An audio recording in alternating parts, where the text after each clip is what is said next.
Question है, भोर का तारा किसकी रचना है बताइएगा। जिनकी रचना का नाम क्या है, बोलो सर जिनकी रचना का नाम कोणार्क है। एक इनकी रचना है कोणार्क, याद रखिएगा, कई बार पूछी गई है। और इनकी एक और रचना है ओ मेरे सपने, ओ मेरे सपने, ये भी इनकी रचना है, ध्यान रखिएगा, ठीक है। बाकी धर्मवीर भारती जी की तो आप जानते ही हो, ठंडा लोहा, ठंडा लोहा है, ठंडा लोहा है, ठीक है ना। और क्या बोलेंगे, सूरज का सातवां, सातवां, सूरज का सातवां घोड़ा है, सातवां घोड़ा, ठीक है। उसके बाद स्वर्ग और पृथ्वी है, स्वर्ग और पृथ्वी, स्वर्ग और पृथ्वी। उसके बाद चांद और टूटे हुए लोग हैं, चांद और टूटे हुए लोग, टूटे हुए, चांद और टूटे हुए लोग, ठीक है। इनकी एक रचना है जिसका नाम है कनुप्रिया, इनकी एक रचना है जिसका नाम है सात गीत वर्ष, सात गीत वर्ष, सात गीत वर्ष। देखिए जब हम साहित्य जब तक पढ़ रहे हैं, लगभग 7-8 क्वेश्चन में लेके आता हूँ डेली साहित्य के, तो साहित्य में थोड़ा सा आपको धैर्य रखना होता है, क्योंकि साहित्य को अच्छे से एक्सप्लेन करेंगे तभी आपको समझ में आएगा, ठीक है। मोहन राकेश की अगर मैं बात करूं तो इनकी है क्या बोलते हैं, लहरों के राजहंस और आषाढ़ का एक दिन, आपने सुना होगा, आषाढ़ का एक दिन, एक दिन। और उसके बाद लहरों के राजहंस, लहरों के राजहंस, राजहंस इनकी रचना है। और आधे,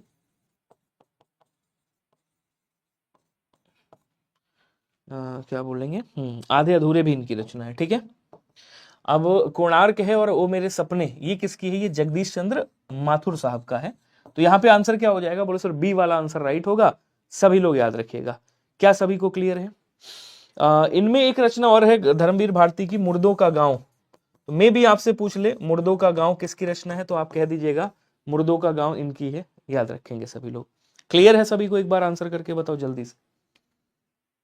हमको नहीं आता है कमेंट करना, कोई बात नहीं, मत करो कमेंट, पढ़ते रहो। रचनाकार और रचना कौन सा युग्म सही नहीं है बताइएगा। तुलसीदास की रामचरितमानस है, जग जाहिर है, कोई दिक्कत नहीं है। जायसी साहब की पद्मावत है, ये भी जग जाहिर है, और दोनों ये अवधी भाषा में लिखी गई हैं। कुतुबन की मृगावती लिखा है, मंझन की चित्रावली लिखा है। अब ये किसकी रचना है, तो कुतुबन की आपने पढ़ी होगी, कुतुबन ये है, इनकी रचना कौन सी है, बोलो सर इनकी रचना है मधुमालती, मधुमालती इनकी रचना है। और चित्रावली किसकी है, तो ये शेख नवी साहब है, क्या बोलेंगे, शेख नवी साहब, ये किसकी रचना है, बोलो सर ये आपके, नहीं शेख नवी नहीं, सॉरी शेख उस्मानी, नवी की तो अलग है, शेख उस्मानी साहब है। तो ये शेख उस्मानी जी की रचना है, याद रखिएगा, चित्रावली, ठीक है। मंझन की रचना आपकी मधुमालती। तो आंसर आपका डी वाला राइट हो जाएगा, याद रखिएगा, डी आया सभी का। अगला क्वेश्चन, निम्नलिखित में से कौन सी रचना नागार्जुन साहब की नहीं है बताइएगा। इसमें नागार्जुन की कौन सी रचना नहीं है, रतिनाथ की चाची, बाबा बटेश्वर नाथ, इमरतिया, या फिर दादा कामरेड, बताइएगा।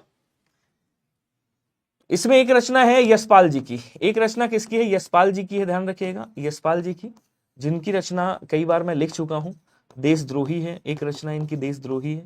एक इनकी रचना है जिसका नाम है झूठा सच, झूठा, झूठा सच, झूठा सच, ये भी इनकी रचना है, ध्यान रखिएगा, यशपाल जी की रचना है। और क्या बोलेंगे, और आपका तेरी मेरी उसकी बात, तेरी मेरी उसकी बात, ये भी इन्हीं की रचना है, तेरी मेरी उसकी बात, ये भी किसकी है, बोलो सर ये भी इन्हीं की रचना है। और फूलों का कुर्ता, कुर्ता, ये भी इन्हीं की रचना है। दादा कामरेड, ये भी इन्हीं की रचना है। और नागार्जुन साहब की रतिनाथ की चाची, और बाबा बटेश्वर नाथ, इमरतिया, इधर आ जाओ, इनकी एक रचना है नग्नहीन, नग्नहीन, नग्नहीन पत्रगाक्ष, नग्नहीन, नग्नहीन पत्र, सॉरी उल्टा लिख दिया हमने, पत्रहीन नग्नगाक्ष, पत्रहीन नग्नगाक्ष इनकी रचना है। इसके लिए इनको पुरस्कार भी मिल चुका है। तो यहाँ पे आंसर आपका डी वाला क्या होगा, और राइट हो जाएगा, याद रखिएगा। अगला क्वेश्चन, चलिए क्वेश्चन कह रहा है कि उसने कहा था कहानी के लेखक कौन है बताइएगा। उसने कहा था कहानी के लेखक कौन है, किशोरीलाल गोस्वामी है, चंद्रधर शर्मा गुलेरी हैं, प्रेमचंद जी हैं, या फिर भगवान दास जी हैं। आंसर करेंगे सभी लोग स्पीड में, बताइएगा। हाँ, विवेकी हो सकता है, किंग कर्तव्य विमूढ़ का विवेकी हो सकता है, संयमी भी आप कर सकते हो। किंग कर्तव्य विमूढ़ जो अपने मतलब कर्तव्यों से विमुख हो गया हो। क्वेश्चन कह रहा कि उसने कहा था, ये किसकी रचना है? तो ये चंद्रधर शर्मा उर्फ गुलेरी साहब की रचना है, ध्यान रखिएगा। आंसर आपका बी वाला राइट होगा यहाँ पे। उसके बाद कह रहा 2.5 अक्षर प्रेम के पढ़े सो पंडित हुए। आप सुना होगा कि पोथी पढ़े पढ़े जग मुआ, पंडित भवा न कोय। और 2.5 आखर प्रेम के, अक्षर नहीं होगा यहाँ पे, आखर होता है, कि 2.5 आखर प्रेम के, 2.5 आखर प्रेम का पढ़े सो पंडित होए, मीराबाई, कबीर, तुलसी, जयसी, या फिर इसमें से कोई नहीं। ये रचना किसकी है बताओ जल्दी जल्दी, क्या बोलेंगे? ये आपके कबीरदास जी की रचना है, तो इसमें भी आपका रुकने का कोई मतलब नहीं है। जयचंद प्रकाश नामक रचना किसकी है बताइएगा? ये जयचंद प्रकाश किसकी है? चंद्रवरदाई की थी, जो जानते हो आप, पृथ्वीराज रासो। पृथ्वीराज रासो रासक शैली में लिखी गई है। इसको आदिकाल का प्रामाणिक ग्रंथ माना जाता है, ठीक है। और ये किसने लिखा? चंद्र प्रकाश। ये लिखा है आपके भट्ट केदार साहब ने। Clear, very good. क्वेश्चन करा ठिठुरता हुआ गणतंत्र किसकी रचना है, कोई बताएगा? मैथिली शरण गुप्त की अगर रचना देखोगे तो इनकी रचना का क्या नाम है? बोलो सर, साकेत है, पंचवटी है, पंचवटी याद रखिएगा। भारत भारती इनकी रचना है, भारत भारती, ये भी याद रखिएगा। इनकी रचना का नाम है जयद्रथ वध, याद रखिएगा, जयद्रथ वध याद रखिएगा। और क्या बोलते हैं आपका, सैरंधरी याद रखिएगा भाई साहब, सैरंधरी भी इनकी रचना है। द्वापर भी इनकी रचना है, ठीक है ना, द्वापर है, नहुस है, एक नहुस करके इनकी रचना है। और क्या बोलेंगे, यशोधरा, यशोधरा भी याद रखिएगा, यशोधरा भी इनकी रचना है, ठीक है। धर्मवीर भारती की अभी लिख ही चुका हूं मैं, तो लिखने की आवश्यकता मुझे नहीं लगता कि है, ठीक है। तो ठिठुरता हुआ गणतंत्र किसकी है? हरिशंकर परसाई जी की रचना है। डी वाला आंसर आप लोग याद रखिएगा। क्लियर है सर जी? कूपन कोड किस लिए? देखिए, अगर कोर्स लेना है तो विनय डाल देना, VINAY। और अगर टेक्स्ट बुक में पास प्रो लेना है तो डाल देना विनय, विनय PASS, ऐसे डाल देना। ये पास प्रो के लिए है, पास प्रो, और ये है कोर्स के लिए, दोनों में आपको ऑफर मिलेगा। भारतेंदु हरिश्चंद्र का कौन सा नाटक बांग्ला भाषा में अनुदित है बताइएगा? UPSSC का बड़ा फेवरेट क्वेश्चन है। भारतेंदु हरिश्चंद्र की अगर बात करोगे, इनकी कई सारी रचनाएं हैं, जैसे रचनाएं कुछ याद रखिएगा। इन्होंने कहा है भैया, वैदिक हिंसा, वैदिक हिंसा, हिंसा न भवति, वैदिक हिंसा, हिंसा न भवति, इन्होंने कहा है, ठीक है। उसके बाद इन्होंने क्या है, प्रेम मल्लिका लिखा है, प्रेम मालिका लिखा है भाई, इनकी रचना है। प्रेम फुलवारी इनकी रचना है, प्रेम फुलवारी। प्रेम माधुरी भी इनकी रचना है, प्रेम मालती भी इनकी रचना है, प्रेम माधुरी भी इनकी रचना है। प्रेम वाटिका भी इनकी रचना है। और एक प्रेम वाटिका रसखान जी की है, प्रेम वाटिका कविता इन्हीं की है, ठीक है। इनकी जो रचना है जिसका नाम है विद्या सुंदर, विद्या सुंदर जो रचना है इनकी, ये आपकी किस में लिखी गई है? ये बांग्ला भाषा में अनुदित है, सभी लोग याद रखिएगा। Okay, very good. क्वेश्चन कह रहा कि अपने विद्यालय की किसी मनोरंजक घटना का वर्णन करते हुए मित्र को लिखा गया पत्र किस कोटि के अंतर्गत आएगा बताएंगे? सभी लोग आंसर करिएगा थोड़ा सा स्पीड में। 1 मिनट में आपको ले आता हूं अपने साथ, कमेंट में आपके पीछे चल रहे हैं कमेंट। चलिए जल्दी जल्दी आंसर करेंगे सभी लोग, बहुत बढ़िया, आ जाओ अब, ठीक है। चलिए आंसर करिएगा। कवि वचन सुधा तो पत्रिका थी मेरे मित्र मनोज भाई साहब। चलिए बहुत बढ़िया। देखिए, शासकीय पत्र, अर्धशासकीय, व्यक्तिक, व्यावसायिक, देखिए ये जो है आपके, ये सब आपके औपचारिक पत्र में आते हैं। किस में आते हैं? औपचारिक पत्र में आते हैं, ठीक है ना। लेकिन जो मित्र को पत्र लिखते हैं वो अनौपचारिक पत्र में आता है, मानी व्यक्तिगत पत्र बोलेंगे, व्यक्तिक पत्र बोलेंगे। व्यक्तिक पत्र आपका अनौपचारिक पत्र होता है, जिसमें कोई औपचारिकताएं नहीं होती, ठीक है। तो मित्र को लिखा गया पत्र किस कोटि का होगा? व्यक्तिक कोटि का होगा। रवि को पीट दो, इस वाक्य में कौन सी क्रिया? देखो, पीट ये क्या है? बोलो सर, क्रिया है। दो, ये भी क्या है? आप कहोगे सर क्रिया है।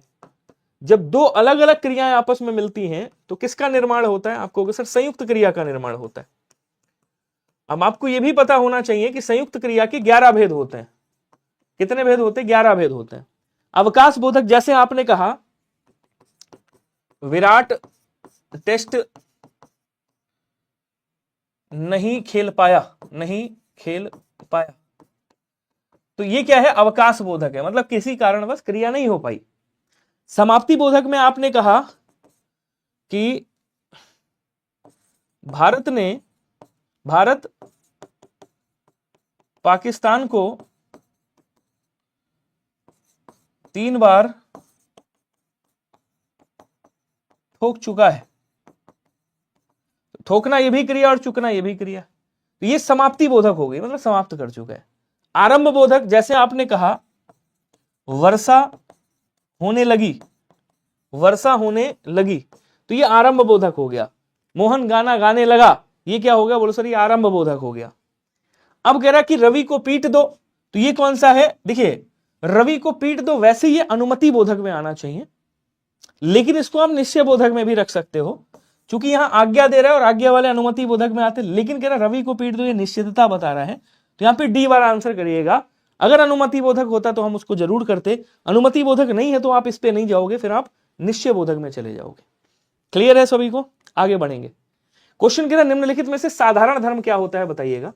देखिए साहब, अगर मैं थोड़ा सा इधर आपको लेके चलूं तो ऐसे ही समझाऊंगा वर्बली। अगर आप उपमा अलंकार के, ये जो उपमा अलंकार है, उपमा अलंकार, ये आपको आई थिंक कल मैंने बताया था परसों क्लास में। उपमा अलंकार के कितने अवयव होते हैं आपको, सर 4 अंग माने जाते हैं या अवयव माने जाते हैं। पहला कौन सा होता है, उपमेय। उपमेय का मतलब होता है जिससे तुलना की जाए, सॉरी जिसकी तुलना की जाए, केवल इतना लिखता हूं ध्यान रखिएगा, जिसकी तुलना की जाए। एक होता है आपका उपमान, जिससे तुलना की जाए, केवल इतना ही लिखूंगा, ठीक है, जिससे तुलना की जाए। और एक होता है आपका साधारण धर्म, सॉरी वाचक शब्द होता है। वाचक शब्द क्या कहते हैं, जो तुलना करने में सहायक हो। और चौथा होता है साधारण धर्म। साधारण धर्म ऐसा होता है कि ये आपका एक गुण है जो उपमेय और उपमान दोनों में विद्यमान रहता है। क्लियर है। अब पहले इसको यहां से देखते हैं। कह रहा कोमल कलाइयां कमल कुसुम सी, नैन मृग नैन से सुंदर।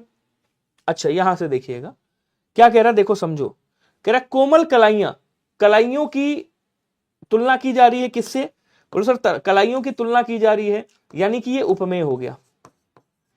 तुलना किससे की जा रही है, कमल से, यानी कमल क्या है, आप कहोगे सर जगह नहीं है, यहीं पे लिख देता हूं। कमल क्या है, आप कहोगे सर कमल उपमान है, ठीक है। अब सी जो है ये कमल कुसुम, ये आपका उपमान है। सी है ये वाचक शब्द, ये क्या है, ये आपका वाचक शब्द है, ध्यान देते रहिएगा। कोमल क्या है, अब देखो कमल कुसुम जो है वो भी आपका कोमल है और कलाइयां भी कोमल है, इसका मतलब ये क्या हो गया, आप कहोगे सर ये हो गया साधारण धर्म, पहली बात।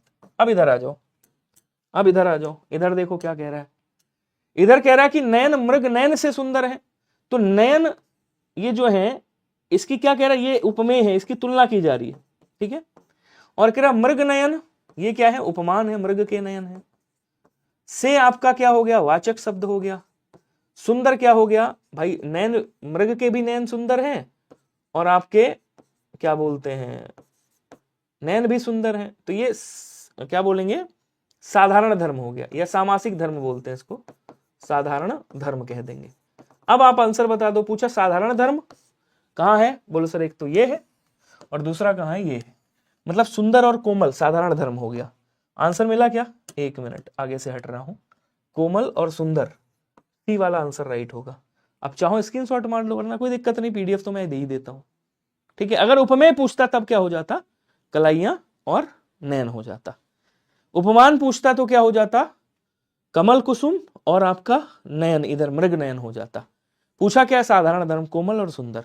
अगला कह रहा बैलगाड़ी, ये तो आपको खूब अच्छे से पता है कि भैया ये क्या होता है, बैलों द्वारा चलने वाली गाड़ी, बैलों द्वारा चलने वाली, द्वारा विभक्ति आ रही है।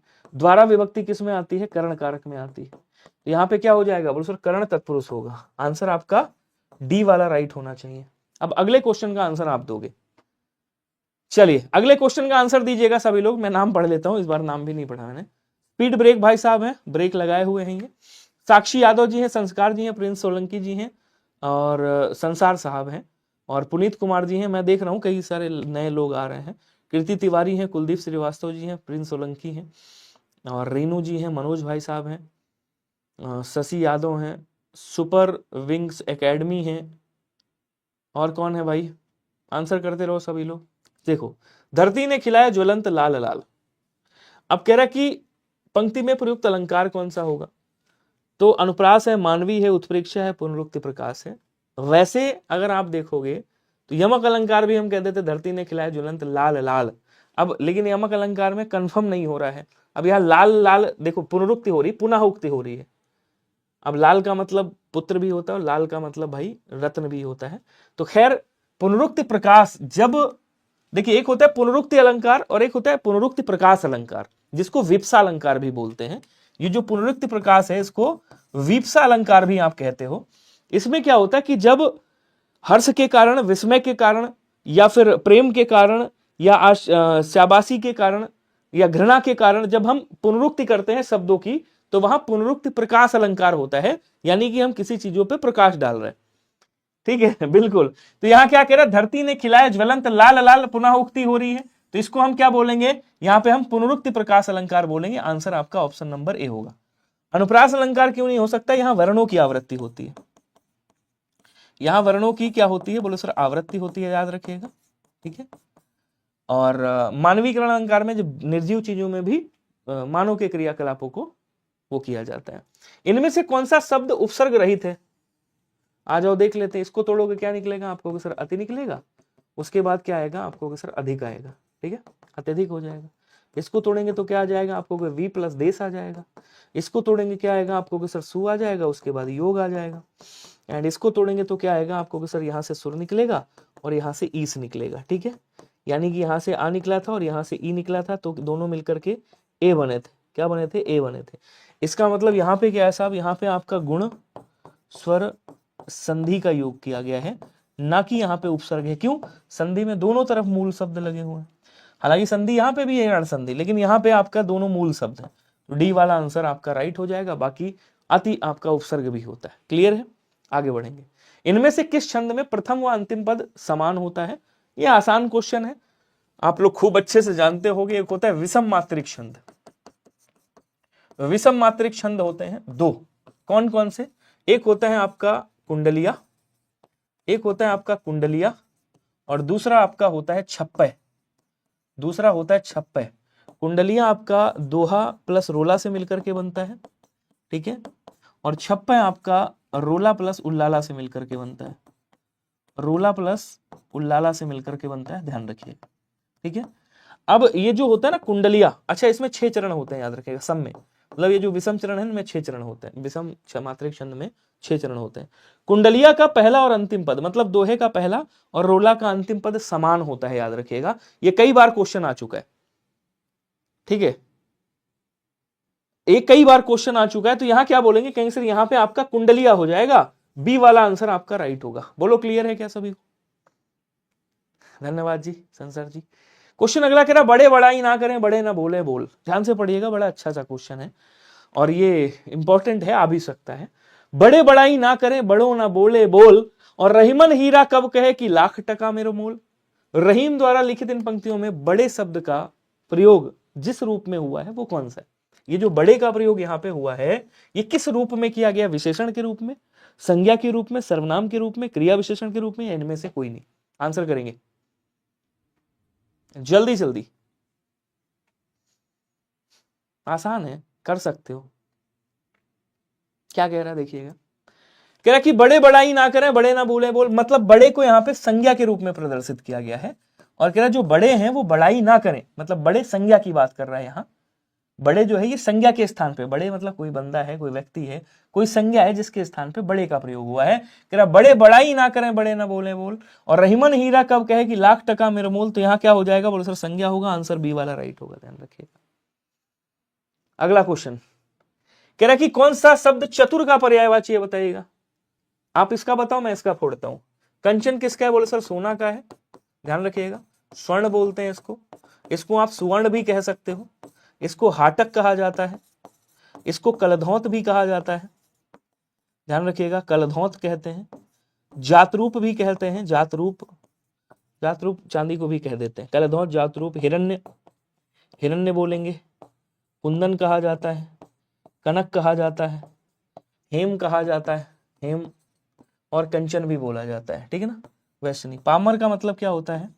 पामर मतलब पापी, नीच, निकृष्ट, निकृष्ट, ठीक है ना, अधम, पतित, ये सब इसके पर्यायवाची। चतुर का मतलब क्या होता है? चतुर मतलब चालाक भी आप कह सकते हो, इसको प्रवीण भी कह सकते हो, इसको पारंगत भी आप कह सकते हो, पारंगत, ठीक है ना। इसको आप नागर भी कहते हैं, नागर। तो आंसर आपका क्या होगा? डी वाला राइट हो जाएगा, ध्यान रखिएगा। क्लियर? चलिए कोई बात नहीं, आप चाहे इंग्लिश बैकग्राउंड से हो चाहे हिंदी, आप टेंशन मत लीजिए, कोशिश पूरी रहेगी कि एक एक शब्द बहुत अच्छे से आपको समझा पाऊं, ठीक है। चलिए आगे बढ़ेंगे। यूपीएसआई की अगर टारगेट कर रहे हैं अंशुल जी, तो यूपीएसआई के लिए क्लास चलती है मेरी शाम को 6 बजे, उसमें जुड़ा करिए, क्योंकि उसमें यूपीएसआई को मद्देनजर रखते हुए क्वेश्चन मिलते हैं। यहाँ पे आपको 40% क्वेश्चन मिल जाएंगे यूपीएसआई के, बाकी जूनियर असिस्टेंट को मद्देनजर रखते हुए सारे क्वेश्चंस मिलते हैं। सीता सो रही थी, कौन सा काल होगा? देखिए अगर भूतकाल सारे लिखे हैं तो मैं भूतकाल को ही निपटा देता हूं। भूतकाल की अगर आप बात करोगे तो भूतकाल के 6 भेद होते हैं, और बड़ा आसान सा तरीका है, केवल सामान्य भूत याद कर लीजिएगा बस। सामान्य भूत में क्या होता है? क्रिया होती है लास्ट में, क्रिया के बाद कोई सहायक क्रिया नहीं होती, ठीक है साहब। पूर्ण भूत में क्या होता है? क्रिया के ठीक बाद, ये क्रिया है, और क्रिया के ठीक बाद या तो था आएगा या थी आएगी या थे आएगा, क्रिया के ठीक बाद। अभी बता दूंगा एक एग्जाम्पल देके, इधर समझाता हूं, समझिएगा। जैसे आपने कहा इनका क्या नाम है भाई? इनका नाम है, क्या नाम है भैया? अंशुल नाम है। चलो अंशुल का नाम लिख देता हूं। मैंने कहा इनका नाम है अंशुल, ठीक है। मैं कहा अंशुल ने भोजन किया, ठीक है। अंशुल ने भोजन किया, तो ये क्या है? क्रिया है। अब क्रिया के बाद कोई देखो सहायक क्रिया, योजक क्रिया नहीं है, इसका मतलब ये क्या है? ये आपका सामान्य भूतकाल है। अब इसी में मैं लिख दूं भोजन किया था, ये पूर्ण भूत बन जाएगा। इसी में लिख दूं ऐसे, दो याद रखिएगा, जैसे रहा था, रही थी और रहे थे। अंशुल भोजन कर रहा था, कर रही थी, या जो भी है, तो ये आपका अपूर्ण भूत बन जाएगा। या फिर करता था, था, ती थी, लास्ट में आएगा, या फिर ते थे, तो क्या बन जाएगा? आपका अपूर्ण भूत बनेगा। संदिग्ध भूत में क्या होता है? क्रिया के ठीक बाद होगा, होगी, होंगे, किया, होगा, होगी और होंगे, ऐसे शब्द आपको देखने को मिलेंगे। एक और आता है आपका, जिसको हम बोलते हैं आसन्न भूत। अभी तो 5 हुए ना, आसन्न भूत मिला के 5। क्रिया के ठीक बाद क्या होगा? क्रिया के ठीक बाद है, हूं और है, ऐसे शब्द मिलेंगे। अगर मैं कहूं कि अंशुल ने भोजन किया है, तो ये क्या हो जाएगा? आसन्न भूत होगा। एक हेतु मत भूतकाल होता है, उसको आप जानते होंगे। एक क्रिया का होना दूसरी क्रिया पर निर्भर करता है, यदि तुमने पढ़ा होता तो उत्तीर्ण हो गए होते, ऐसे आएगा। तो यहां कह रहा सो रही थी, रहा था, रही थी, रहे थे, ये आपका अपूर्ण भूत में आ जाएगा। सी वाला आंसर याद रखिएगा। काल से एक क्वेश्चन तो आएगा 100%। क्वेश्चन अगला कह रहा है संज्ञाओं के साथ आने वाली विभक्तियों को क्या कहते हैं? कोई बताएगा मुझे? आंसर करो। संज्ञाओं के साथ जो विभक्तियां आती हैं उनको क्या कहते हैं?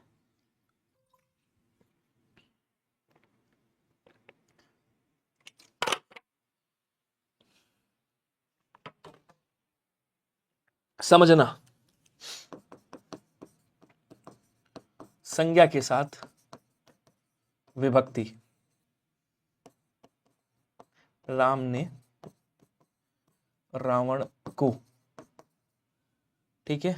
अब सर्वनाम के साथ विभक्ति, सर्वनाम के साथ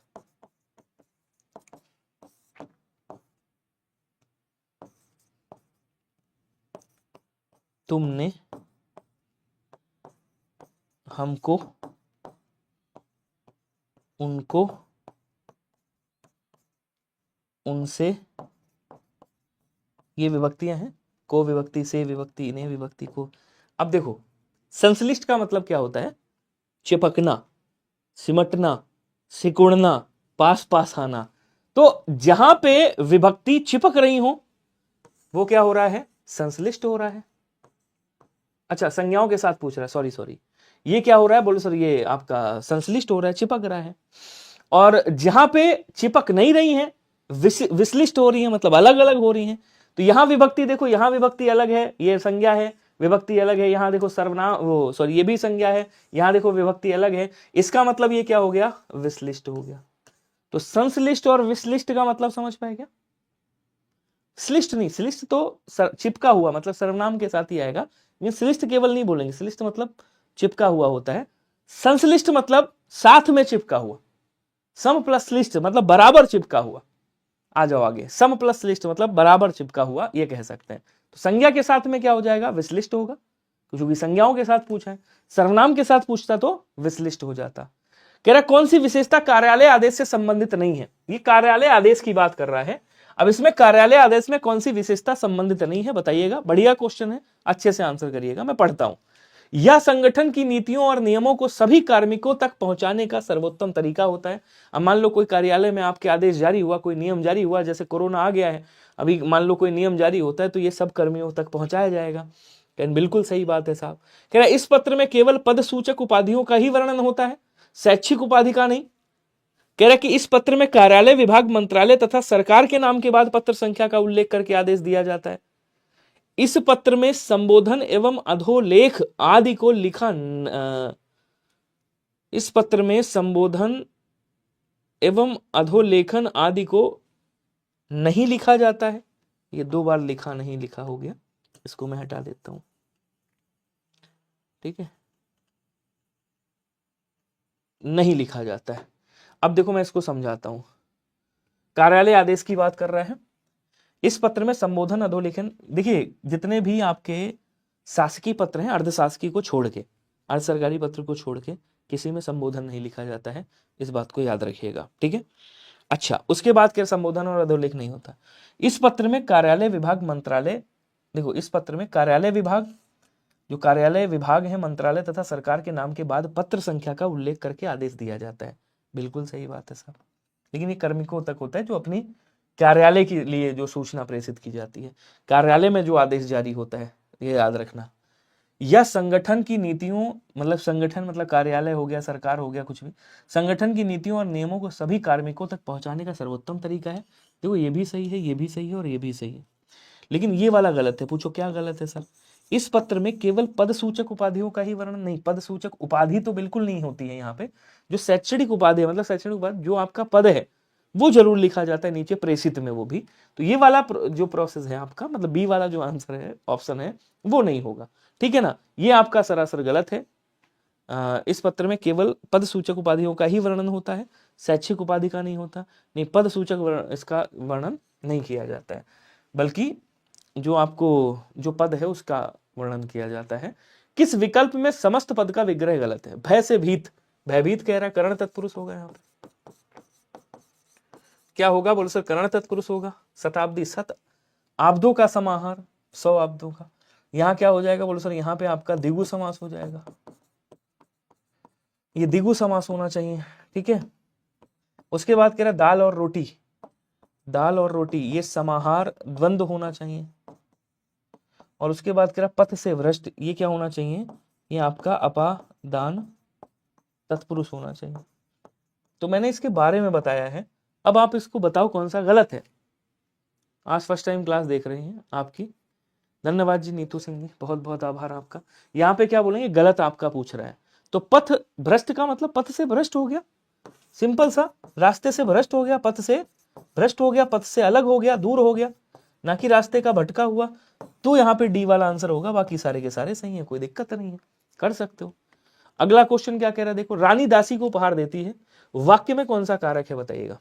रानी है, दासी को उपहार दे रही है, दासी से खुश हो गई, भेंट दे रही है भाई, बताइए, आंसर करिएगा। बड़ा आसान सा क्वेश्चन है, इसके बारे में जानते होगे।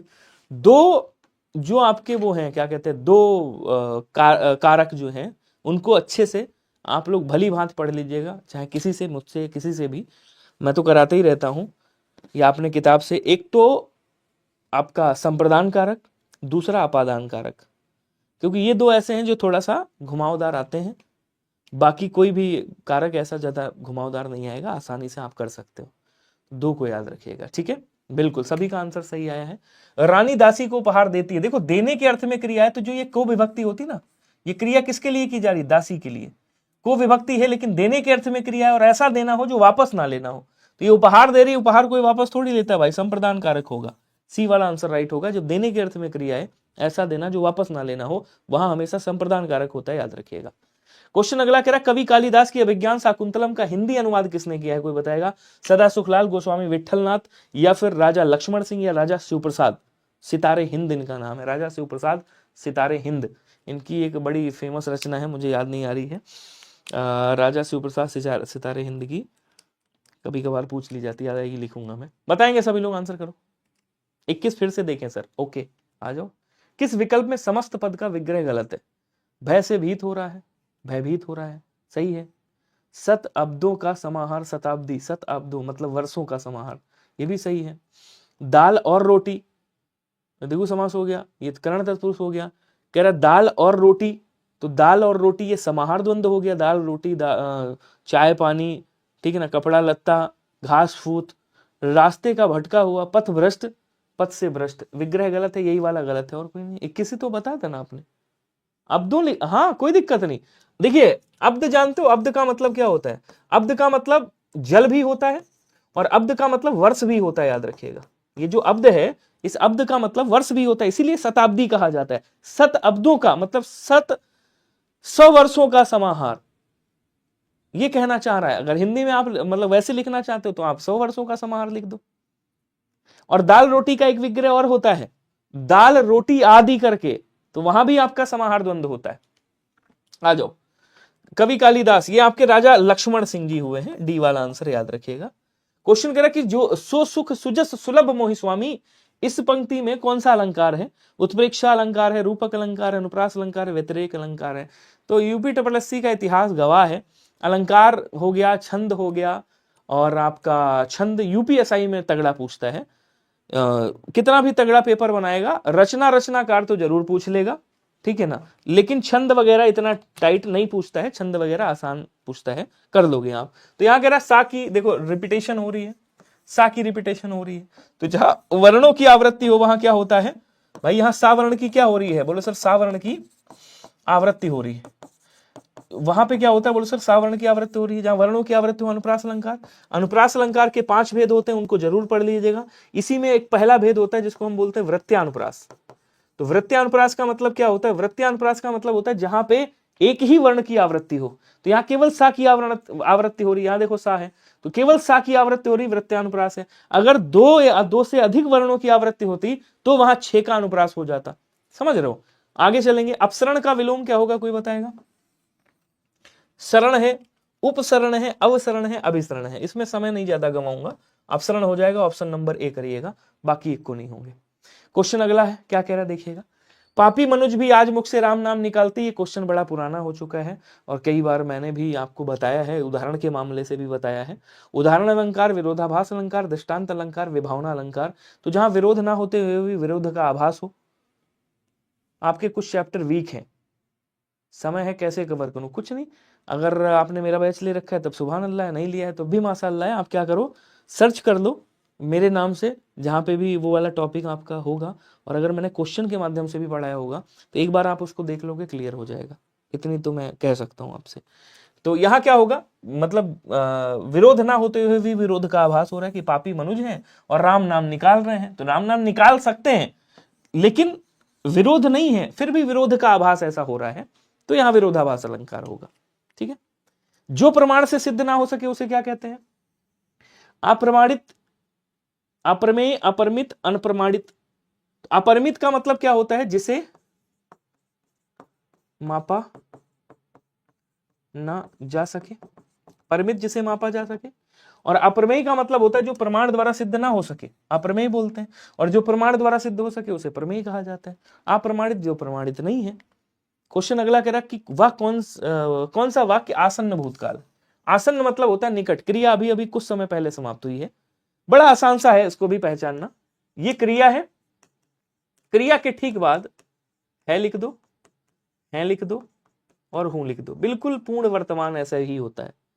तू आता तो मैं जाता, तू आया नहीं इसलिए मैं गया नहीं। इस क्रिया का होना इस पर निर्भर कर रहा था। तू आता तो मैं जाता, मैं गया नहीं, इसका मतलब ये क्या हो गया? हेतु हेतु मद भूतकाल जब एक क्रिया का होना दूसरी क्रिया पर निर्भर करे। मोहन आया, सीता गई, आया और गई, ये क्या है, ये आपका सामान्य भूतकाल है। क्यों? क्योंकि गई के बाद कोई सहायक क्रिया नहीं है। वह आया था, आया क्रिया है, था आ गया, देखो यहाँ पे ये क्या बन जाएगा, ये आपका पूर्ण भूत बन जाएगा। क्रिया के ठीक बाद था, थी, थे, वो पूर्ण भूत। मैंने आम खाया है, क्रिया है और उसके बाद है लगा है, ये क्या हो जाएगा, आप कहोगे सर ये आपका आसन्न भूत हो जाएगा। डी वाला आंसर कर सकते हैं आप, कोई बात नहीं। अगला क्वेश्चन कह रहा है कि निम्न में वर्तनी की दृष्टि से अशुद्ध शब्द कौन सा होगा, बताइएगा। अशुद्ध की बात कर रहा है, बताओ जी। आनुषंगिक है, आध्यात्मिक है, इतिहास है, दायित्व है। देखो इसके बारे में थोड़ा सा बताता हूं। एक प्रत्यय वाला नियम लगा है, वही आ है तो दीर्घा हो जाता है। जैसे यहाँ पे इतिहास था, ठीक है, जब यहाँ पे एक प्रत्यय लगाया गया, इसकी मात्रा इस पे चढ़ेगी, ई का ए बन जाएगा, यानी कि ये क्या बनेगा, ऐतिहासिक बनेगा। एक प्रत्यय का नियम जानते हो, नहीं जानते हो? तो यहाँ पे ये वाला गलत है, अशुद्ध पूछा है, बाकी ये भी सही, ये भी सही, ये भी सही, यही अशुद्ध है। आपका आंसर सी वाला राइट हो जाएगा। एक प्रत्यय का नियम लगा है यहाँ पे। निम्नलिखित आधुनिक भाषाओं में से किसका संबंध अपभ्रंश की पैसाची बोली से है, बताइएगा। देखिए राजस्थानी की बात करोगे तो यहां से क्या निकलेगा, मारवाड़ी। अच्छा संबंध पूछ रहा है, ओके इधर बताता हूं। देखो एक होती पश्चिमी हिंदी, इधर लिख देता हूं। एक होती है आपकी पश्चिमी हिंदी, पश्चिमी हिंदी, राजस्थानी और गुजराती। ये कहां से आई हैं, ये आपकी निकली हैं सौरसेनी अपभ्रंश से, अपभ्रंश से, ठीक है। उसके बाद बंगाली कहां से आई है, मागधी अपभ्रंश से आपकी कौन सी निकली है, बंगाली निकली है। बिहारी निकली है, उड़िया निकली है, असमिया निकली है, ध्यान रखिएगा, ठीक है। ये जो पैसाची अपभ्रंश है ना, यहां से आपकी पंजाबी और लहंदा दो निकलती हैं। तो लहंदा और पंजाबी कहां से, पैसाची से निकलती है। ब्राचट से आपकी सिंधी निकलती है, याद रखिएगा। क्लियर है, वेरी गुड। आगे बढ़ते हैं। कौन सा विकल्प परिपत्र से अलग है? ये परिपत्र क्या होता है, पहले तो इसके बारे में थोड़ा जान लो, जो लोग नहीं जानते। कई लोग होंगे जो पहले से तैयारी कर रहे हैं, वो जानते होंगे। परिपत्र का मतलब हो गया कि ये मान लीजिए एक मुख्यालय है या एक मुख्य आपका वो है, कोई ऑफिस है। अब इससे संबंधित कई सारे ब्रांचेस हैं, कई सारे ब्रांचेस हैं, मे बी 100 से अधिक ब्रांचेस हो या उससे कम हो, कई सारे ब्रांचेस हैं। और इन सभी ब्रांचेस में ये मुख्य है आपका, ठीक है ना। अब इसमें एक सूचना आपको भेजनी है, और ऐसी एक सूचना भेजनी है, वो सब में एक साथ चली जाए एक सूचना। तो जब कभी कोई एक सूचना संबंधित सभी कार्यालयों में या सभी संस्थाओं में भेजी जाती है एक साथ, उसको परिपत्र बोलते हैं, ध्यान रखिएगा। तो ये बात तो आप समझ गए होंगे। कह रहा यह पत्र अनुभाग अधिकारी द्वारा जारी किए जाते हैं। इस पत्र की भाषा औपचारिक होती है तथा इन्हें राजभाषा में लिखा जाता है। इस पत्र में संख्या का उल्लेख होता है, परंतु विभागीय होने के कारण संदर्भ, संबोधन तथा अधोलेखन नहीं होता है। इस पत्र में संक्षिप्तता एवं वस्तुनिष्ठता होती है एवं यह एक ही विषय पर भेजे जाते हैं। बताइएगा। अभी देखो, जैसे ही मैंने पहले परिपत्र की बात करी तो मैंने क्या कहा, जब कोई एक सूचना अनेक एक साथ अनेक लोगों को, मतलब अनेक संबंधित कार्यालयों, संबंधित ऑफिसर, दफ्तरों में भेजनी हो, तब वहां पे हम किसका प्रयोग करते हैं, तब वहां पे हम परिपत्र का प्रयोग करते हैं, ठीक है। तो यहां क्या कह रहा है, देखो इस पत्र में देखिए जितने भी शासकीय पत्र हैं, जितने भी शासकीय पत्र हैं, उन सब में संक्षिप्तता, वस्तुनिष्ठता, ये सब पत्र की विशेषताएं हैं, ये होनी चाहिए। मैं किसी दिन लाऊंगा पत्र की विशेषताएं वगैरह, बताऊंगा आपको, एक क्लास ले लूंगा। यह एक ही विषय पर भेजे जाते हैं। तो बोलो सर ये स्टेटमेंट सही है। इस पत्र में संख्या का उल्लेख होता है, जितने भी शासकीय पत्र हैं सब में संख्या का उल्लेख होता है। नहीं सी नहीं होगा, स्पीड ब्रेक, तुक्का मत मारो। जितने भी आपके शासकीय पत्र हैं सब में संख्या का उल्लेख होता है, अर्धशासकीय को अगर छोड़ देंगे तो सही है। इस पत्र की भाषा औपचारिक होती है तथा राजभाषा में लिखा जाता है। जितने भी शासकीय पत्र हैं सबकी जो भाषा है वो औपचारिक है, राजभाषा में लिखा जाता है। यह पत्र अनुभाग अधिकारी द्वारा जारी किए जाते नहीं, यह पत्र मेन उसके द्वारा जारी किए जाते हैं अनुभाग अधिकारियों को, या अनुभाग कार्य जो आपके संबंधित जो कार्यालय है, मतलब वरिष्ठ से कनिष्ठ की ओर जाता है, ऐसे आप कह सकते हो। ये वरिष्ठ से कनिष्ठ की ओर जाता है। ये गलत है, बाकी सारे सही हैं, ध्यान रखिएगा। किस क्रमांक में शब्द श्रुतिसम भिन्नार्थक का अर्थ सही अर्थ है बताइएगा। एक सही है, 3 गलत है। श्रुतिसम मतलब सुनने में समान हो, अर्थ अलग अलग हो। आ जाओ बताता हूं इसको। आदि का मतलब क्या होता है? आदि मतलब आरंभ, प्रारंभ, और आदि मतलब अभ्यस्त। तो ये सीक्वेंस गड़बड़ है, मतलब अगर आदि यहां पे है तो प्रारंभ यहां पे होना चाहिए था, आदि यहां पे है तो अभ्यस्त यहां पे होना चाहिए था।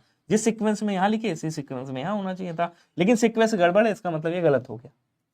अनिल का मतलब पवन होता है, हवा होता है, और अनल का मतलब अग्नि होता है, इसका मतलब ये भी सीक्वेंस गड़बड़ है। अर्थ लिखे हैं लेकिन सीक्वेंस से नहीं लिखे।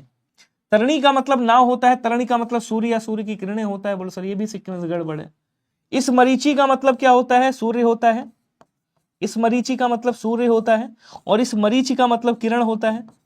तो सूर्य का पर्यायवाची रवि है और किरण का पर्यायवाची रश्मि है, अर्थात आंसर आपका डी वाला राइट हो गया। बोलो क्या क्लियर है सभी को या नहीं है? सुनील कुमार कह रहा फुट है और फूट है। फूट का मतलब आप जानते हो क्या होता है? कहीं यार हमारे उनके बीच में फूट पड़ गई है, अब वो सही होने वाली नहीं है। रहमन धागा प्रेम का मत तोड़ो चटकाए, जोड़े से फिर ना जुड़े जुड़े गांठ पड़ जाए, सुना होगा आपने। तो वही वाली रहमन धागा प्रेम का गांठ वाली बात कर रहा है, फूट वाली बात कर रहा है, मतभेद की बात कर रहा है। तो फूट का मतलब क्या होता है? इस वाले फूट का मतलब मतभेद होता है। अब मतभेद कहां पे है? बोले सर एक तो ये मतभेद है और एक ये मतभेद है, इसका मतलब ये भी कट गया। अच्छा जी, अब कह रहे इस फुट का मतलब क्या होता है? कहें भैया कितने फुट है? कहें 10 फुट है, 20 फुट है, ठीक है। तो फुट का मतलब 12 इंच का माप होता है।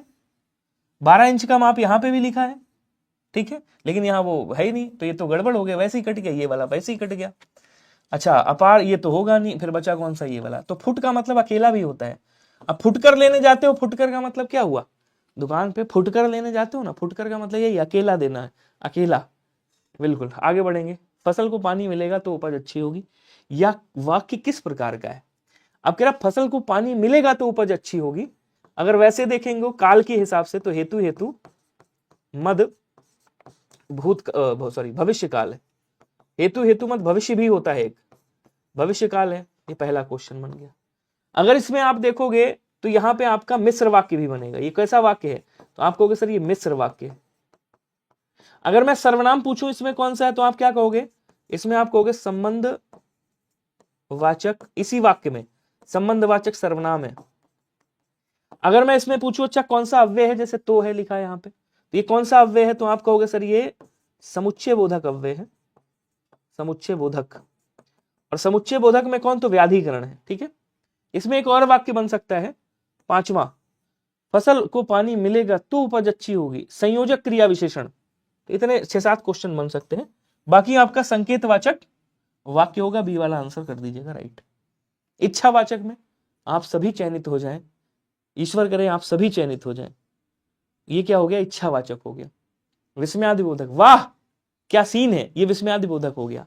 आज्ञावाचक, आप सभी बैठकर तब तक पढ़िएगा जब तक आपका सिलेक्शन ना हो जाए, ये आज्ञावाचक हो गया। चलिए अगला क्वेश्चन कह रहा गो प्लस एषणा संधि विच्छेद का सही संधि रूप क्या होगा? सुनील कुमार जी, बिहार, अगर बिहार के लिए आपको पढ़ना है टॉपिक वाइज तो मैं आपको बता दूं, आप पुराना वीडियो है थोड़ा सा लेकिन काम आएगा, आप डालिएगा उसमें 10 की दहाड़, हिंदी इंग्लिश में डाल दीजिएगा 10 की दहाड़ करके। तो 10 की दहाड़ लिख देना, 10 की दहाड़ बाई विनय सर। वैसे 10 की दहाड़ लिखोगे मेरा वीडियो आ जाएगा, वहां पे मैंने टॉपिक वाइज वीडियो करा है, 10-10, 15-15, 20-20 मिनट के, उनको देख लेना, काम हो जाएगा। अब इधर आ जाओ, यहाँ पे क्या है? बोलो सर गो है, उसके बाद क्या है? आपको सर एषणा है, इसको तोड़ोगे क्या निकलेगा? गा निकलेगा, हलंत लगाओगे यहाँ से ओ आएगा, इधर क्या आ जाएगा? आपको सर इधर ए आ जाएगा, जो बचा उसको ऐसे लिख दो। एक संधि होती है जिसका नाम है अयादी स्वर संधि, अयादी स्वर संधि।